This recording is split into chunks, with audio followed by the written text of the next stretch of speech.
there is something you may have heard. It has been said, you must have heard it. It has been said that for you to really go into the full expression of success for your life, you must discover your purpose in life. That there is an area where you are created to be number one. There is a problem you were created and manufactured to solve. That you have a set of skills that have been put in you before you were born. And that when you get here, you're supposed to find what your purpose in life is. And only when you find it, sir, can you begin to really express full success in your life. Am I telling you something you have not heard before? No.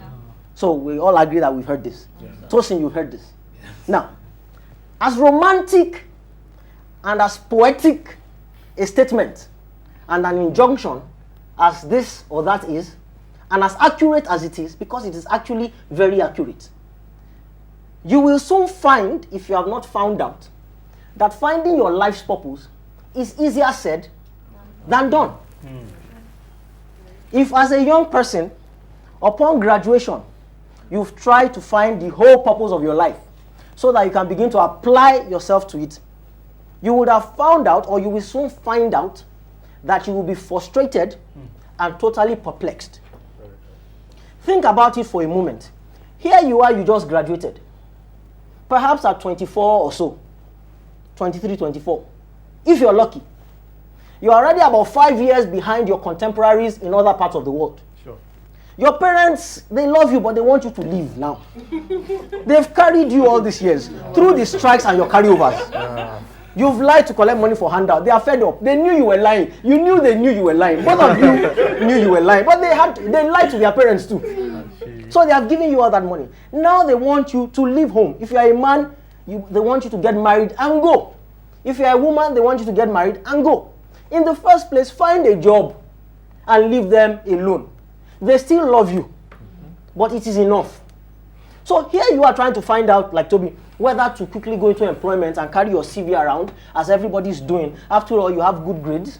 Or to listen to people like Teju Babyface and begin to pursue your talent or use your talent. So here you are trying to figure out how to even get money in the first place.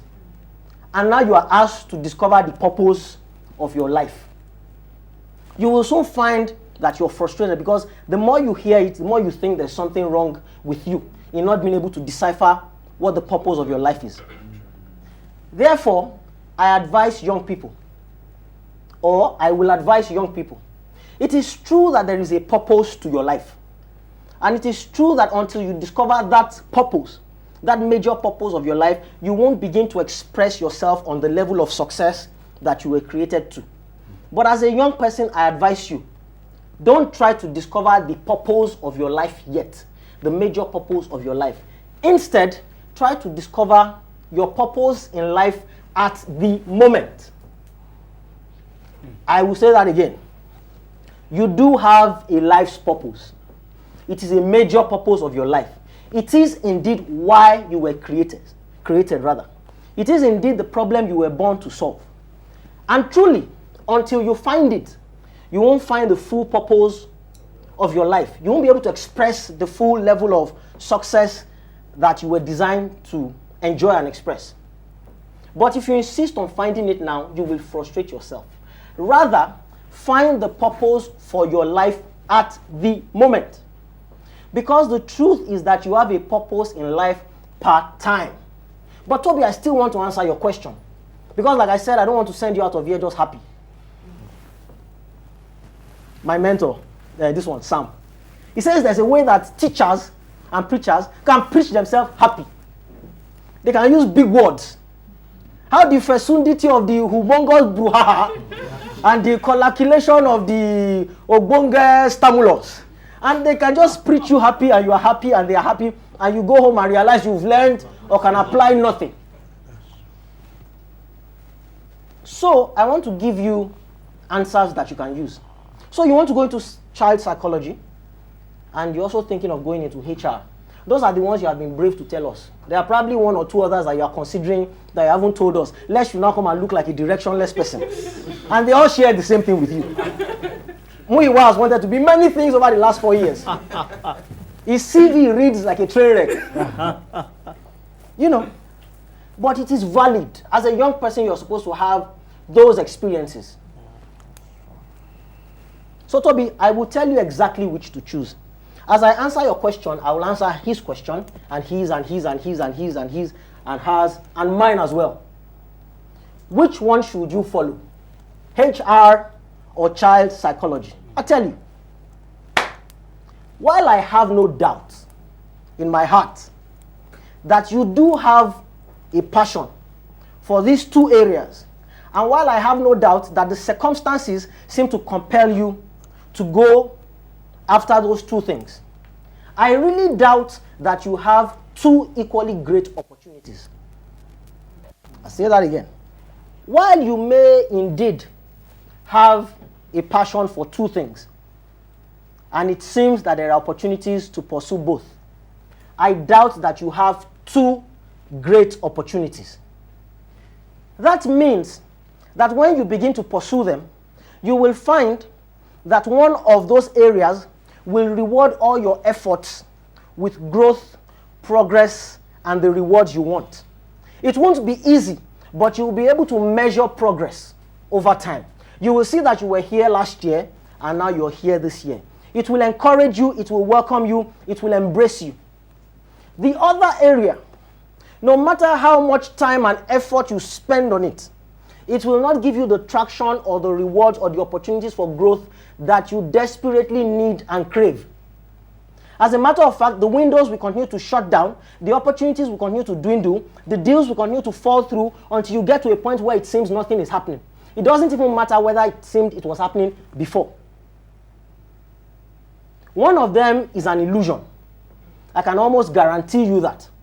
The other one is the real road. The other one is where your real passion is like. How do I know this? How can I stand here in a brown suit and a blue shirt and be telling you these kind of things? Just because he has done a few shows on television, he just thinks he can just come and be, yeah. How do I know these things? Because I've been there. As we round up, permit me to tell you a few things about myself that you may or may not know. You may have figured them out or you may not have, but permit me to tell you. Can I take a drink of something? Thank you. Look, we should get to the stage where you guys will start spraying me.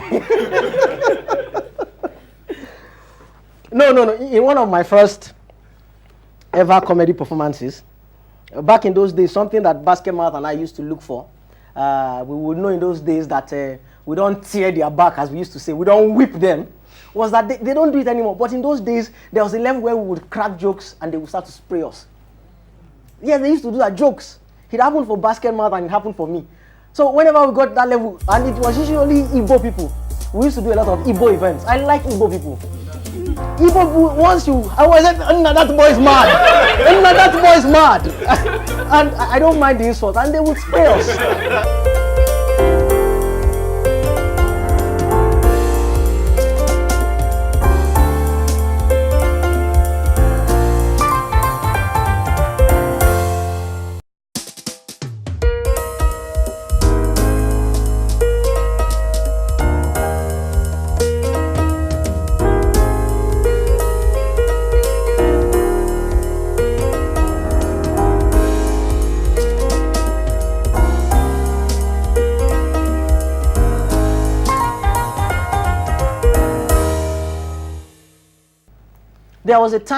There was a point in my life where I wanted to be both an actor and a comedian.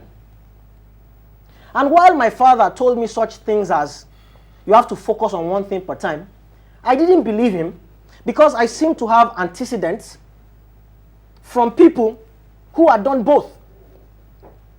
My mentor at that time, Basoj Taria Jr., was both a celebrated actor and comedian.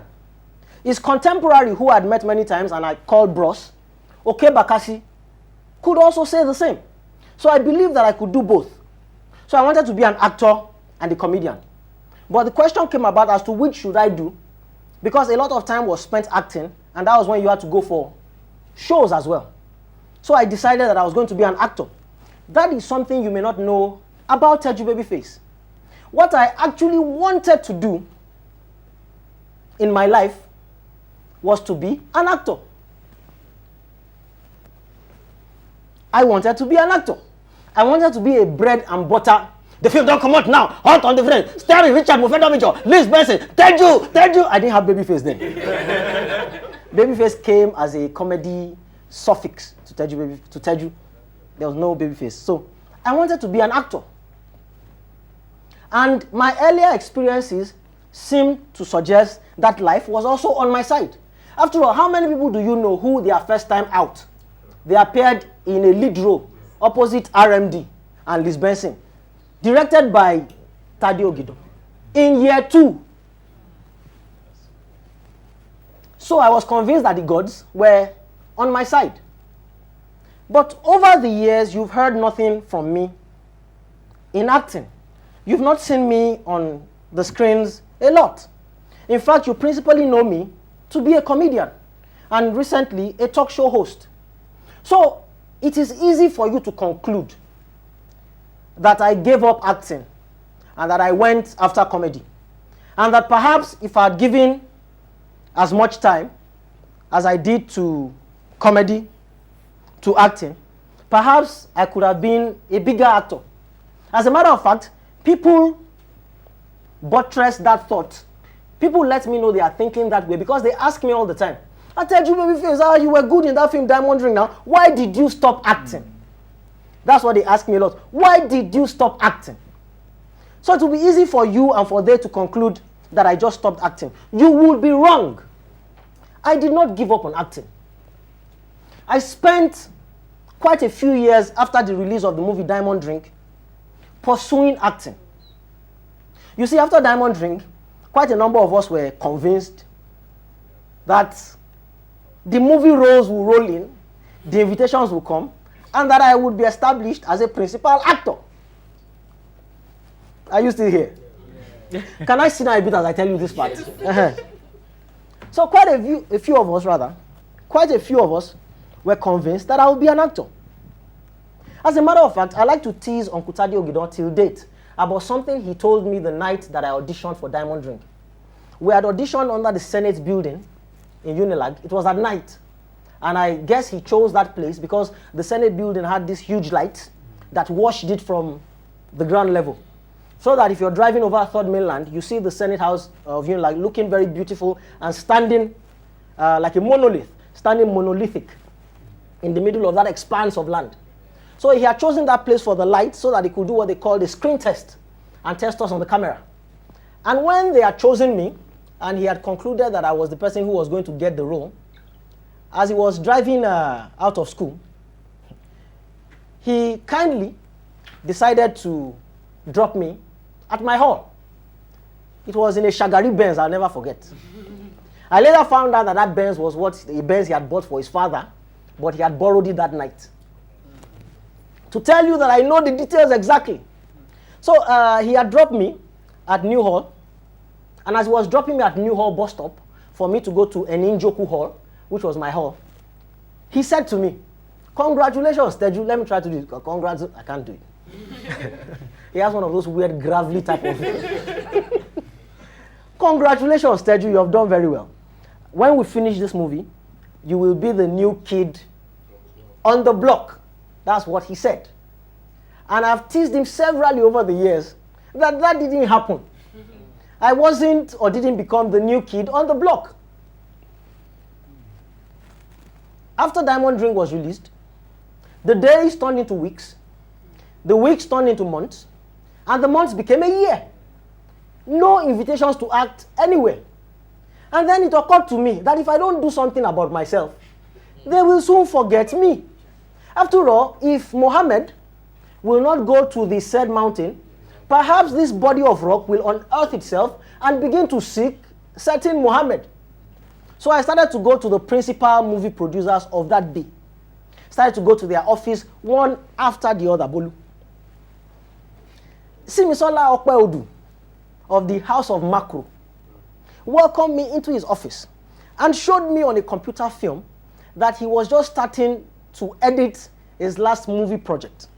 so that he didn't have any movies on the burner at the time. That when something came up, he would let me know. Chikwe Ejiro, I was told, was out of the country.